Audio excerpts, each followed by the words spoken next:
mulia Nabi Agung Baginda Rasulullah sallallahu alaihi wasallam telah bersabda, barang siapa yang menunaikan salat fardu Isya-nya dengan berjamaah, maka sungguh seolah-olah ia telah salat sunat separuh malam. Dan barang siapa yang menunaikan salat subuhnya dengan berjamaah, barang siapa yang menunaikan salat fardu subuhnya dengan berjamaah, maka sungguh seolah-olah ia telah menunaikan salat sunat sepanjang-panjang malam. Hadis riwayat Al-Imam Muslim. Di dalam hadis yang juga diriwayatkan oleh Imam Muslim, Nabi Agung Baginda Rasulullah sallallahu alaihi wasallam telah bersabda, sesungguhnya salat yang paling berat bagi orang-orang munafik adalah salat Isya dan salat subuh. Hadis riwayat Al-Imam Muslim. Dari Abi Hurairah radhiyallahu taala anhu, bahwasanya Nabi Agung Baginda Rasulullah sallallahu alaihi wasallam telah bersabda,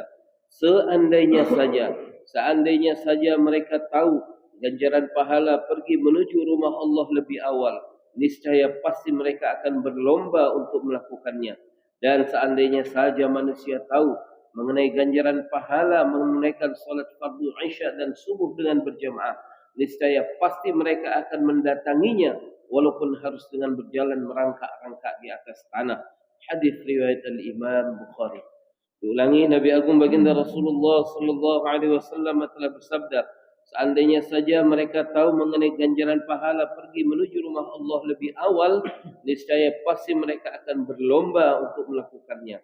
Dan seandainya saja manusia tahu ganjaran pahala daripada salat Isya dan subuh dengan berjamaah, niscaya pasti manusia akan mendatanginya, maksudnya datang ke rumah Allah untuk menunaikannya dengan berjamaah, sekalipun mereka harus merangkak-rangkak di atas tanah. Hadis riwayat Al-Imam Al-Bukhari. Di dalam hadis yang diriwayatkan oleh Al-Imam Al-Tabrani, Nabi Agung Baginda Rasulullah sallallahu alaihi wasallam telah bersabda, barang siapa yang menunaikan salat fardu subuhnya dengan berjamaah, maka sungguh ia berada dalam jaminan perlindungan Allah. Barang siapa yang menunaikan salat fardu subuhnya dengan berjamaah, maka sungguh ia berada dalam jaminan perlindungan Allah. Dan barang siapa yang mengganggu atau menyakiti orang yang berada dalam jaminan perlindungan Allah, niscaya pasti Allah akan menangkapnya dan menelungkupkan wajahnya di dalam Jahannam. Hadis terakhir dari Anas bin Malik radhiyallahu taala anhu, yang mulia Nabi Agung Baginda Rasulullah sallallahu alaihi wasallam telah bersabda, barang siapa yang menunaikan salat fardunya dengan berjamaah selama 40 hari berturut-turut tanpa tertinggal takbiratul ula bersama dengan imam, niscaya pasti akan ditetapkan baginya jaminan dua kebebasan.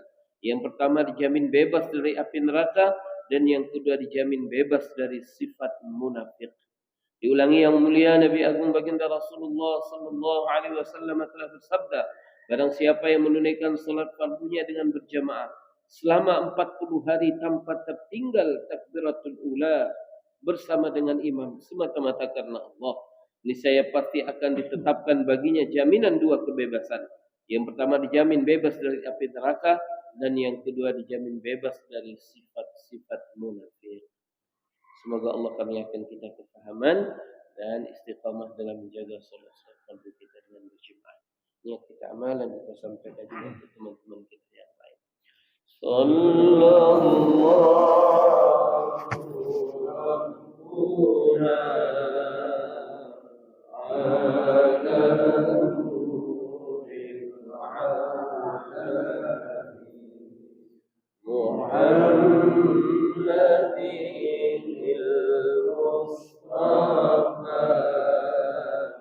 Sayyidil Mursalin wa